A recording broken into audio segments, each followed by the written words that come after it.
Hey guys, I hope that everybody is doing well. Again, just with kind of the crazy schedule and doubleheader weekend, we had people training on different days, different times, but still wanted to get some information sent out to everybody. So as always, just a quick review of our mission to grow the game of soccer in West Michigan. And then, our academy goal to create the optimal development pathway for the elite level player, providing training, games, coaching to create the highest level of college, national team, and professional players. So things will go over quickly. USL2 and what's involved with that, the coaching lineup for next year, what the player package will look like, the selection process, and then the Flex and MLS Next Cup / showcase. If you do have any questions at the end, obviously feel free to email me and I'll put together a little frequently asked questions and send it out to all of the teams. So as we've seen before, this is our player pathway starting at pre-MLS Next, going all the way up to USL2 and hopefully beyond. So this summer, our first USL2 game for Midwest United men's team will be May 20th. All of the boys should have received, or by this weekend, will receive a USL2 season pass. That will get them into all of the men's games and all of the women's games.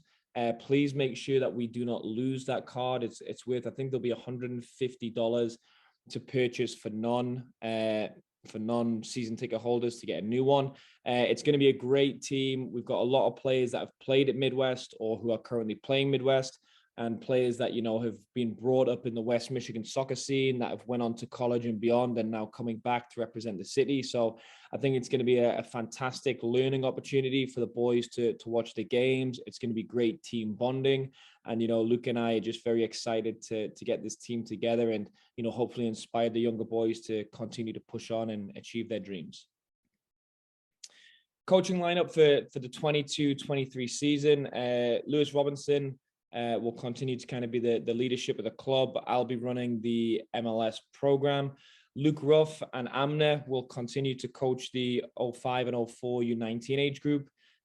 Luke will be taking over as the 2006 head coach with Steve's help. That'll be the U17s. Stefan and Steve will remain as the U16s coach with the 2007 boys. Greg and I will continue with the U15s in the 2008 age group. Myself and Nima will continue with the U14s for the 2009s. And then Leo, with the help of myself, will be taking that new 2010 boys as they start their MLS Next journey at the U13 age group. Some really positive news. We have hired Luke Murray full-time now. So he is full-time with Midwest United. Cannot say enough good things about Luke. I think the boys love him. The nice thing about having him full-time, obviously we are playing at a high level. We are training 3-4 times a week with multiple games.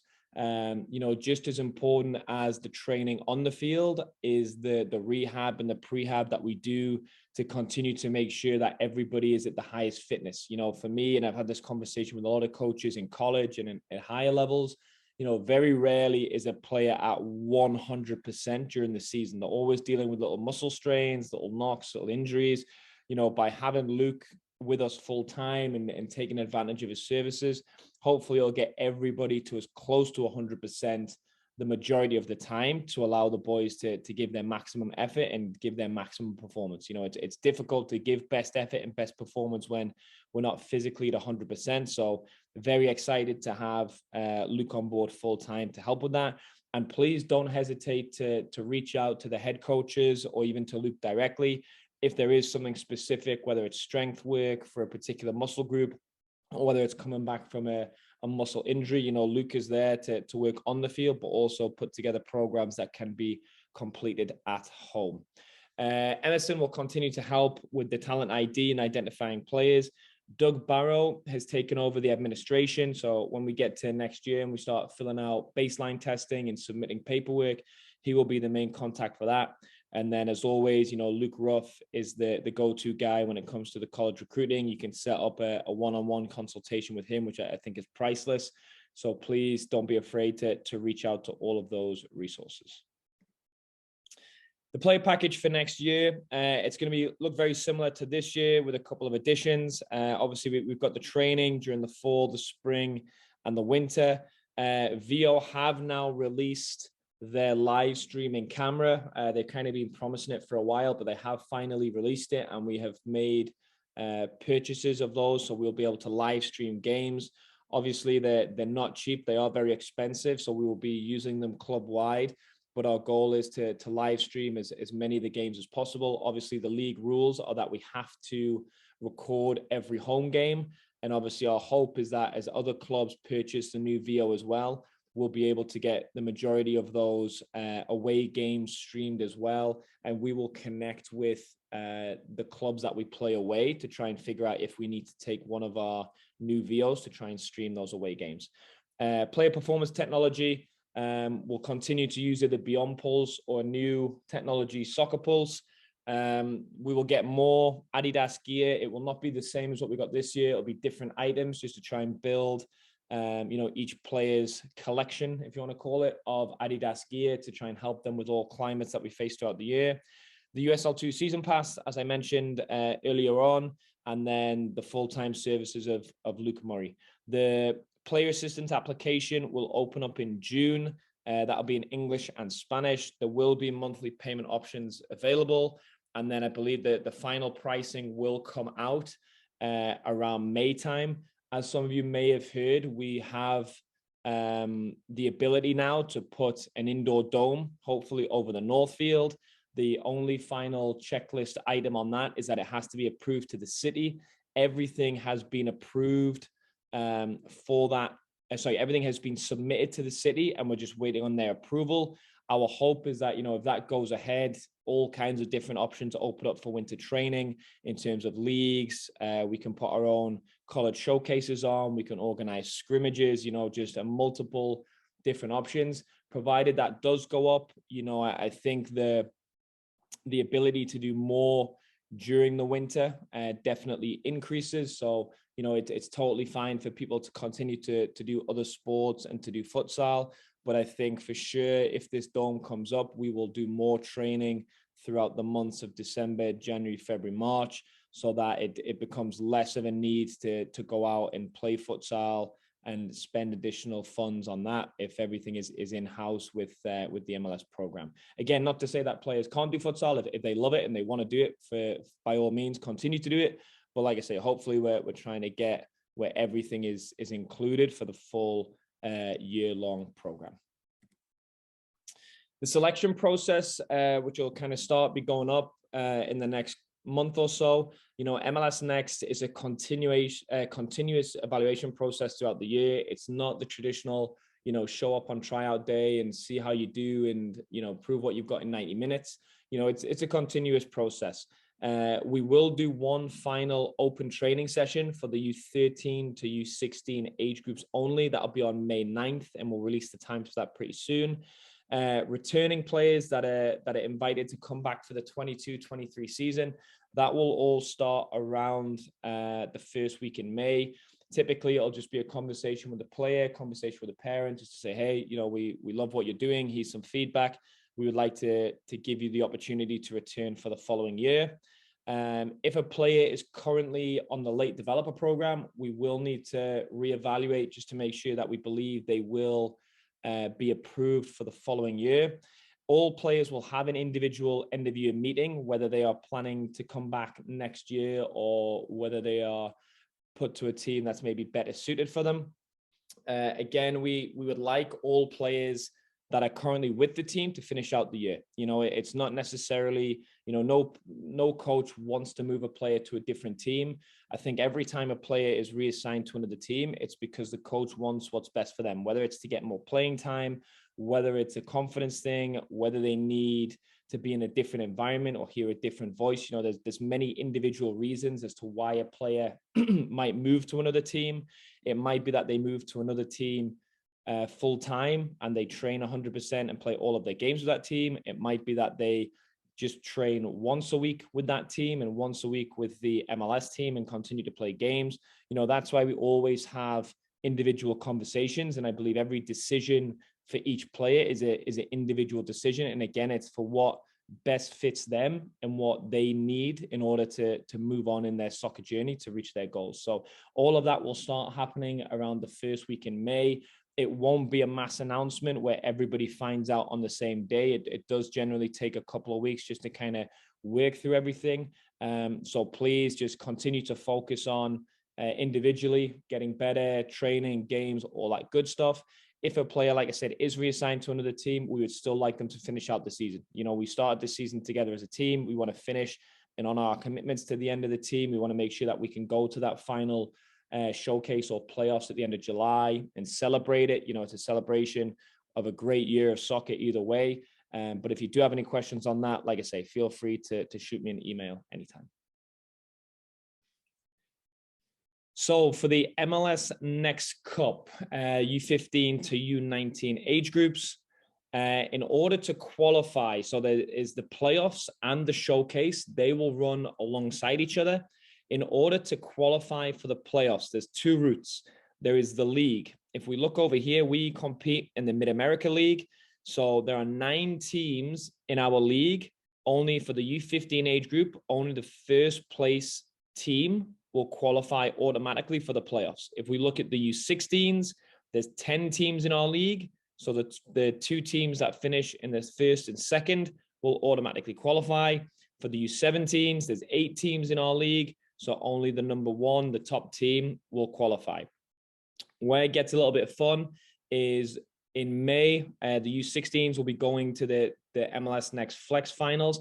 The winners of those groups will automatically qualify to go straight to the playoffs. So say, for example, if a team wins their flex group and also wins their league, so let's use the U15s, for example, say Scott Gallagher go to the MLS Flex event and they win their group and they also win their league, that would now mean that the team that finishes second in their league would also automatically qualify for the playoffs. For any teams that do not qualify for the playoffs, they will still go into the showcase, which runs alongside on the same dates as the playoffs. Again, fantastic event. There'll be a bunch of college coaches, a bunch of pro scouts there. So still a fantastic event to attend. The format, so for teams that end up in the showcase, they will play 3 games across 4 days, similar to what they did at the Winterfest. If they qualify for the playoffs, it is a straight knockout format, but they are still guaranteed 3 games. So say, for example, they qualify for the playoffs, they win their first game, but they lose their second game. That third and final game will come as part of the showcase. So they still play 3 games, and it's basically you're in the tournament until you lose. The game schedule has not been released yet, but as soon as we have it from MLS, we will add it into TeamSnap. So here is the schedule for teams that are in the showcase. So the U15s will play on June 25th. They will play on June 26th. They'll have a rest day on June 27th, and then they will play June 28th. The 17s are just a day later. So they will play June 26th, play June 27th. They will have a rest day, June 28th, and then they will play June 29th. For teams that qualify for the playoffs, the dates are exactly the same. So they would play the round of 32. If we're using the U15s, for example, they would play the round of 32 on June 25th, the round of 16, June 26th. They would have a rest day, and then they would play the quarterfinal June 26th. If a team was to qualify and they win the quarterfinal and they move on to the semifinals, all of these dates and flights and all that good stuff is covered by MLS. So what, as a family, you need to plan on, you know, the 32, which is the 25th, 26th, 27th, 28th. If it's U15 16s, for the U17s, it would be the 26th, 27th, 28th, 29th. Again, if I just show you, the showcase dates are exactly the same, 25th, 26th, 27th, 28th. So really, no matter whether a team is playing in the showcase or playing in the playoffs, the dates that they are going to be there are going to be exactly the same. If a team does get to the final 4, which would mean they're in the top 4 teams in the country for their age group, then like I said, MLS will then cover the cost of extra accommodation and flight changes for those teams. If a team is in the playoffs, So say they win their first game in the round of 32, and then they lose in the round of 16, they would still play this third game as part of the showcase. If a team wins their first game, I'll use 17 for example. If they win their first game round of 32, they win their second game round of 16, and then they lose in the quarterfinal, they will have played all 3 of their games, so they are done. So that highlighted yellow just shows that that is the last game for a playoff team once they have been defeated. If you need any further clarification on this, then please, don't hesitate just to shoot me an email and I can clarify all that. Just looking at the kickoff times. So again, if I use the U15s as an example, if they're in the showcase, their first game date is June 25th. Their first kickoff time could be as early as 9 a.m. If they are in the showcase, again, the last game could be on or will be on June 28th. The potential last kickoff date is 1 p.m. Okay, if we look at, again, if I use the U16s, if they're in the showcase, June 25th, 9 a.m. would be the first possible kickoff time. June 28th, 3 p.m. would be the last available kickoff time. For the U17s, if they're in the showcase, June 26th at 9 a.m. would be the first kickoff time. And then June 29th, 1 p.m. would be their last kickoff time. So that allows you to plan for flights, obviously take into account getting from the field to the airport and any injury time or anything like that. I would normally say a 2-hour window from the kickoff time is pretty safe. Then take into account time to travel to the airport, check in, and all that good stuff. So team travel is probably something that we will not start until the U15 age group, but I just wanted to kind of give a rundown. I know some families kind of reached out in regards to financial commitments and stuff like that. I think, the boys are very comfortable with each other, and I'd like to think that we have a lot of great families within the team that would be offering to help. So team travel is what we used to do with the girls academy prior to kind of COVID hitting. Again, it is not run by the club. It is not a club affiliated thing. It is just us empowering a couple of volunteer parents who are willing to put in a little bit of time and willing to organize and kind of chaperone. But a quick example, kind of team travel process would be that somebody kind of volunteers to take lead as a team travel manager. They would send out a feeder just to say, hey, who would like to be considered or who would like to be included for team travel, which is basically where, a family can just send their son with the chaperones and the team travel managers and kind of drop them off and pick them up.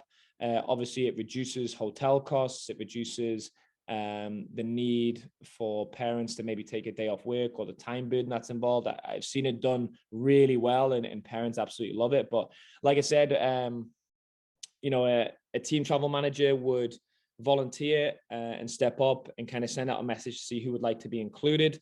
Once they kind of have a rough estimation of numbers, they would look at researching the hotels, the rental car and the flights, and kind of get an overall idea of how much it would be per family or per player to be involved in the team travel. From there, they would kind of send out an estimate to everybody and also recruit a couple of parent volunteers to come and help and chaperone for when they're on that location for the event. From there, families confirm and would send payment, Venmo, PayPal, whatever's easiest to the team travel manager. They would go ahead and book everything and send out confirmations as well as an itinerary to everybody that is looking to utilize team travel. And then obviously the boys would attend the event, making sure that they are absolutely on their best behavior, and the chaperones and team travel manager would supervise them whilst on that event and can obviously remain in communication with the families at home, send updates and all that good stuff. There is other ways to do it. I've seen it where the chaperones and the team travel manager will only, book the hotel accommodation and dinners and stuff like that and just kind of leave the transport on the families themselves. They might say, hey, the plan is to get on the 5:50 flight out of Grand Rapids on Delta, and just kind of leave it on families to go ahead and book that individually. It really does depend. But like I said, I think team travel can be a great tool and a great resource to help lower the cost of events for families, and also, you know, I think team bonding, putting the boys 3 or 4 to a room, it's what they're going to experience when they go to college. It's going to teach them great life lessons of, you know, how to look after themselves when mom and dad isn't there holding their hands, and then obviously being on best behavior. Unfortunately, you know, the way Midwest is set up, each coach is dealing with, you know, 2 teams minimum and then assisting on other teams. It just wouldn't be possible for the coaches to act as the chaperones or the team travel managers at these events. However, you know, we always talk about at these events, whenever we're wearing the badge, whenever we are away with our team, we have to represent our best self. We're representing ourselves, our family, our club. So behavior is just a non-negotiable. Best behavior all times.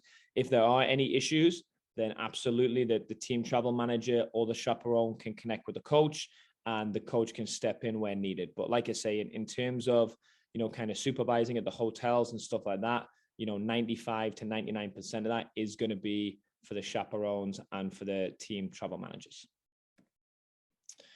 In terms of finding flights, I know that the flights were a little bit expensive for whatever reason. I'm not sure whether it's just general airlines or whether there's something else going on in Texas, in Dallas at that time. But just to kind of help people navigate Google and to find some good deals on flights, here's a little video that I put together. So if you go into Google and type in flights, to go to Google Flights.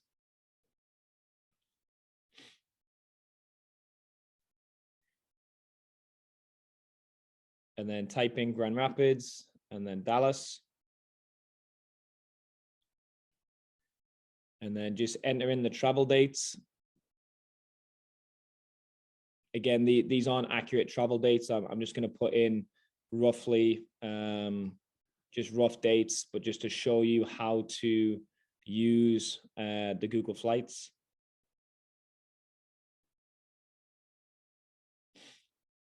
So that kind of shows there, you know, all the different flights available. If you then click Explore on the left side, it'll bring up this little map. And then we just type in Dallas again. And then if we just zoom in on Dallas, and then just use this little thing on the right to zoom out, you can see the close airports there. So Waco, you know, if you're going to rent a car anyway, if there's 4 people flying going into Waco, it's only a 2-hour drive. You'd actually save a bunch of money by flying into Waco and then just renting a car and driving. Again, if you want to change the dates, you can see that the prices change slightly. You can also manipulate if you wanted to choose to fly out of Chicago. There you go. It drops down again. Dallas dropped down as well there, but now we're down to 281. So again, just a good way. And if you go down the left side here, you can go ahead and click through and actually book the flight. You can also use Google Tracker is a good one. If you see there where it says track prices at the top, that'll kind of send you an email update when the prices go up and down. I know I have done that, and it's gone from, you know, 580 down to 520, back up to 540, down to 480. But again, I think just play around with it. Look at the dates, look at the different local airports to Dallas. You know, if it was 640 to fly Grand Rapids to Dallas, if you go, you know, Chicago to Waco, I know it's a bit of a pain, but, you know, if there's 5 people traveling together and it drops it down to 280, I think, especially knowing that we have that kind of travel day, we don't mind jumping in the car for an hour and a half if it's going to save, you know, $400 a person for 5 people. So again, just a way to get creative and try and lower the cost for families as much as possible. Okay, so that kind of sums up everything. Like I said, I wish I could have done this live to answer live Q&A, but just with schedules and everything, trying to get everybody was not possible. So if there is any questions, please feel free to email me. My email address is there. Like I say, I'll give it a couple of days. If there are, you know, multiple questions and reoccurring questions, I'll put together a little frequently asked FAQ and send it out to everybody. But like I say, really excited for the boys to get the opportunity to go to this event. I think it'll be fantastic. I think when they get to the final event and they see all the signage and all the big names playing and stuff like that, they're going to have an absolute blast. And what a fantastic way to celebrate the end of another great year of soccer. So I will speak to everybody soon. And like I say, please, please, please do not hesitate to reach out if you have any questions. Thanks now. Bye.